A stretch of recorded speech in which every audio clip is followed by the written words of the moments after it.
Mambo ni aje, mambo vipi mtazamaji na mfuatiliaji wa update za Goja Media. It's another time. Ni muda mwingine mzuri ambao sisi tunakuletea zile habari au taarifa ambazo zina trend kwenye mitandao ya kijamii. Yes, Haji Sande Manara amekuwa na mwendelezo wa kuisifia klabu ya Simba. Lakini sasa siku ya jana amesema kwamba anafurahishwa na kufukuzwa kwa Mangungu.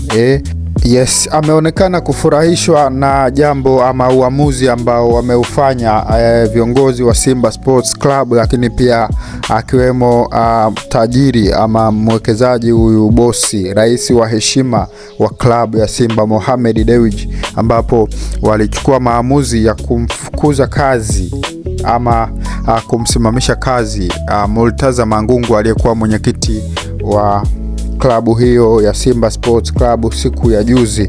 Kwa hiyo Haji Sande Manara amejitokeza tena na kusema kwamba anafurahishwa na kitendo hicho ambacho wamekifanya viongozi wa Simba, kwa sababu Murtaza Mangungu amekuwa akitajwa kama kiongozi ambaye anaihujumu klabu hiyo ya Simba. Kwa hiyo kitendo cha kupumzishwa ama kuwekwa pembeni ama kusimamishwa kazi, kwa upande wake yeye anachukulia kama kimemfurahisha sana, kwa sababu kumekuwa na migogoro mingi sana ambayo ilisababishwa na Mangungu. Lakini pia Mangungu amekuwa ni kiongozi ambaye alikuwa ni king'ang'anizi, alikuwa anang'ang'ania madaraka kwa sababu tunakumbuka kulikuwa na sekeseke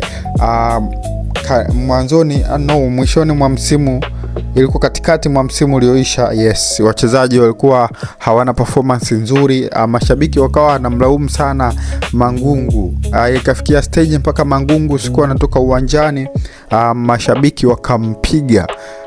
Kwa ugomvi mkubwa sana. Hiyo yote ni kwa sababu Simba ilikuwa haipati matokeo, lakini yeye alikuwa akiulizwa hatoi sababu za msingi, lakini alikuwa anang'ang'ania pia madaraka. Kwa hiyo kitendo walichokifanya viongozi wa Simba kumpumzisha Haji Sande Manara, kwa upande wake yeye anasema amefurahishwa. Hivyo ni nafasi ambayo wamefanya vizuri, lakini pia watumie muda huu ambao wamempumzisha kutafuta mtu mwingine ambaye atafaa ama atakuja kusimamia hiyo nafasi vizuri ya uwenyekiti wa utendaji. Niwakumbushe tu kwamba Murtaza Mangungu amepumzishwa baada ya kuwa ameitisha kikao cha bodi ya wakurugenzi badala ya mkutano wa wanachama na bodi ya wakurugenzi. Aliitisha kikao cha bodi ya wakurugenzi badala ya mkutano wa wanachama na bodi ya wakurugenzi. Kwa hiyo baada ya kuitisha kikao hicho ikaonekana sintofahamu. Kwa hiyo akaonekana kama yeye anajichukulia sheria mkononi, anajipa madaraka, halafu anavuka mipaka. Kwa hiyo uongozi wa klabu ukawa umefikia hatua ya kumsimamisha kazi Murtaza Mangungu. Kwa hiyo baada ya kitendo hicho kufanyika, Haji Sande Manara akajitokeza tena kwa mara nyingine na kusifia uamuzi ambao wameufanya Simba Sports Club. Nikukumbushe tu, umekuwa ni mwendelezo wa Haji Sande Manara kuisifia klabu ya Simba, hasa kwenye kipindi hiki cha usajili. Kama anavyoonekana hapo, ashachukua jezi zake amezitupia, hana shida hata kidogo. Huyu mwana Simba kabisa huyu. Nafikiri ni nafasi ambayo anaitumia pengine kuomba kazi kule Msimbazi.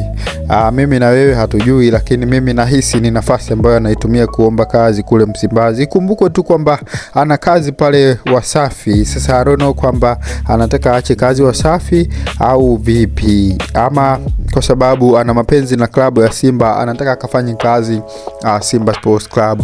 Lakini mashabiki wa Simba Sports Club nafikiri bado wanampenda sana Haji Sande Manara, kwa sababu amekuwa ni mtu ambaye aliwahi kuwaburudisha mashabiki wa Simba.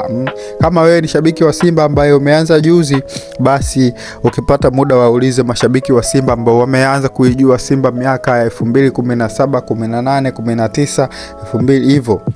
Wanajua furaha ama burudani ambayo wamewahi kuwapatia Haji Sande Manara. That's why ukiwauliza hapa ama nikiwauliza mimi kwamba Haji Sande Manara arudi au abaki, najua comments zitakuwa nyingi sana kwamba arudi Msimbazi, kwa kwa sababu ni kipenzi cha wanasimba, japo alitoka akawa ameenda huko, lakini ni kwa sababu ya maisha tu, harakati za maisha. Unajua, kwenda kutafuta ugali na nini haiwezi kuwa sababu ya kumzuia asirudi. Kwa hiyo Manara amekuwa akisifia Simba Sports Club, lakini pia akisifia baadhi ya usajili ambao wamefanya Simba. Sasa raundi hii amekuja kusifia kitendo ambacho wamekifanya viongozi wa Simba, kumfukuza ama kumsimamisha, nitumie maneno ya busara kidogo, kumsimamisha kazi aliyekuwa mwenyekiti wa klabu hiyo, Murtaza Mangungu. Yes. Nikukumbushe tu kwamba hakikisha umesubscribe, lakini pia umeturn on all notification ili uwe mtu wa kwanza kabisa kupata update zetu ambazo sisi tunakuwekea hapa kila muda, kila wakati. Tuwekee komenti yako hapo kwamba unaonaje huu uamuzi ama maneno ambayo ameongea Haji Sande Manara kama nilivyokujuza hapo, lakini pia unaonaje huu uamuzi ambao wameufanya viongozi wa Simba Sports Club kufikia kumsimamisha kazi aliyekuwa mwenyekiti wa klabu hiyo baada ya sintofahamu kutokea pale Msimbazi. Mimi ni Ngoja Media, kazi yangu ni kukuletea update kama hizi ambazo wewe unapenda kuzisikia. Tukutane wakati mwingine. Bye bye.